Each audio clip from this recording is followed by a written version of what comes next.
Ever heard those wild stories about Roman parties? You know, the ones with endless orgies, people throwing up to eat more, and general chaos? Well, grab a drink. We're about to bust some myths and uncover what really went down at these ancient gatherings. Let's get real about Roman parties. Hollywood loves showing us these crazy feasts with people lounging around in togas, stuffing their faces until they're sick, and getting up to all sorts of scandalous behavior. But here's the thing. Actual Roman dinner parties, called convivium, were way more chill than that. Think of them like a modern dinner party, but with better furniture. Sure, wealthy Romans loved showing off with exotic foods and entertainment, but they weren't the non-stop orgies movies make them out to be. Most Romans actually looked down on excessive eating and drinking. They thought it was super tacky. These gatherings were more about good conversation, networking, and maybe some light poetry reading. Pretty different from what Gladiator showed us, right? Let's talk about what actually made it onto a Roman party menu. Yeah, they had some pretty wild dishes, like dormice dipped in honey, that was a real thing, and peacock tongues. But most Roman parties served normal stuff: bread, fish, olives, and lots of wine mixed with water. They weren't chugging pure wine like frat boys at a kegger.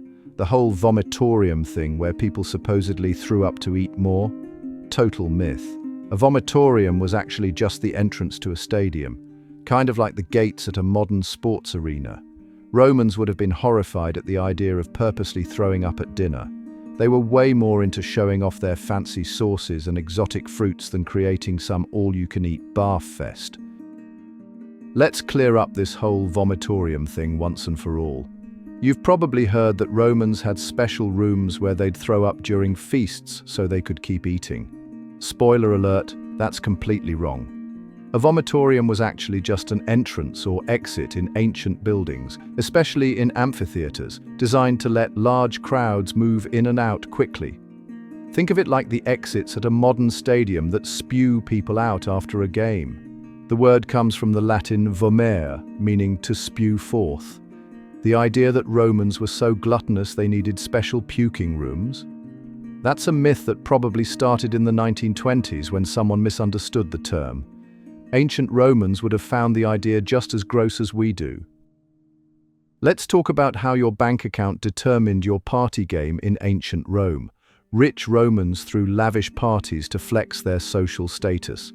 It was basically ancient Instagram. But here's the funny part. They had strict rules about who sat where, what they ate, and even how much wine they got. The super wealthy?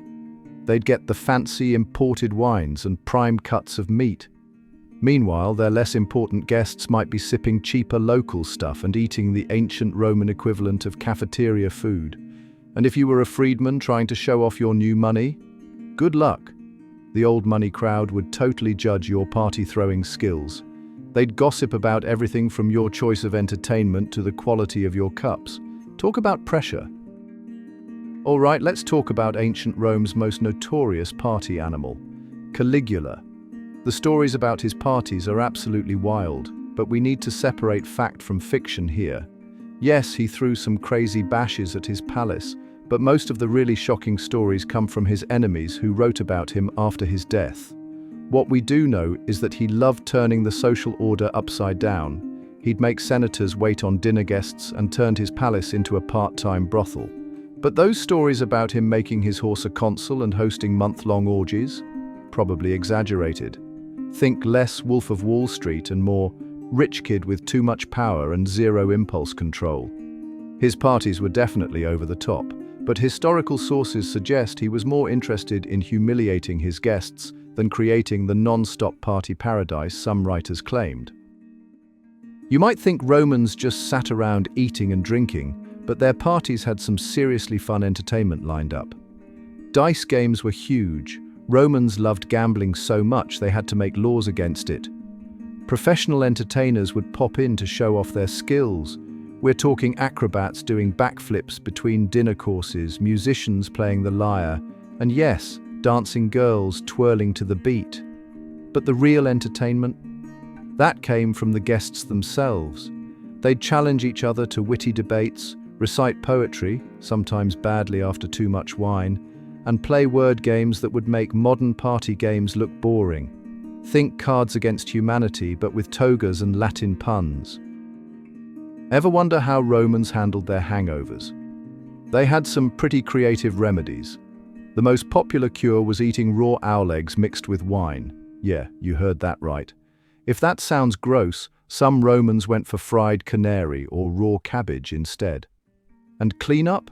That job fell to an army of slaves who'd work through the night scrubbing wine stains off marble floors and fishing lost jewelry out of fountains. They even had special tools just for cleaning up after parties, including these tiny bronze scrapers for getting hardened sauce off plates. Talk about a rough morning shift. The really fancy houses had dedicated cleaning crews who'd have everything spotless before sunrise, ready for the next day's political meetings. Let's set the record straight about those steamy Roman party stories. Sure, some wild stuff happened, but Romans actually had super strict rules about party behavior. Married women could attend, shocking for that time, but they had to sit upright while men reclined on couches. Flirting was fine, but getting too handsy would tank your social reputation faster than you could say Jupiter. The whole orgy thing, that's mostly Hollywood talking. Most parties were more about showing off your wealth and education than getting frisky. Think of it like a modern networking event, but with better food and way more judgmental guests. Even the infamous toga had rules. Wear it wrong and you'd be the laughingstock of Rome. You want to get ahead in ancient Rome? You better know how to throw a killer dinner party. These weren't just fancy meals. They were your ticket to the big leagues of Roman society.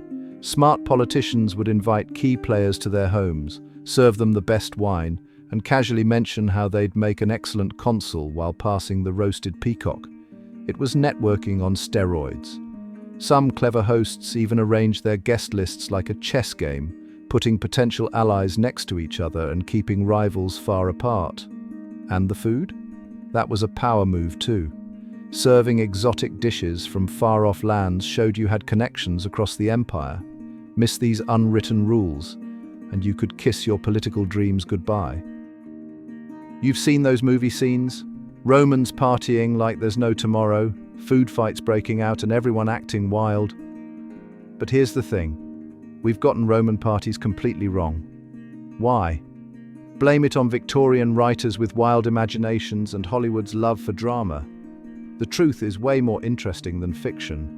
Romans were actually pretty sophisticated party throwers who'd judge you hard for acting like a fool at dinner. They wrote entire books about party etiquette. Those famous Roman feasts were more like modern networking events with a side of philosophical debate.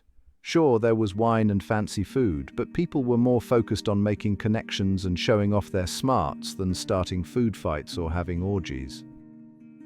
Thanks for joining me on this wild ride through ancient Rome's party scene. If you enjoyed busting these historical myths, smash that like button and subscribe for more ancient world deep dives. Share this with your history-loving friends. They'll thank you later.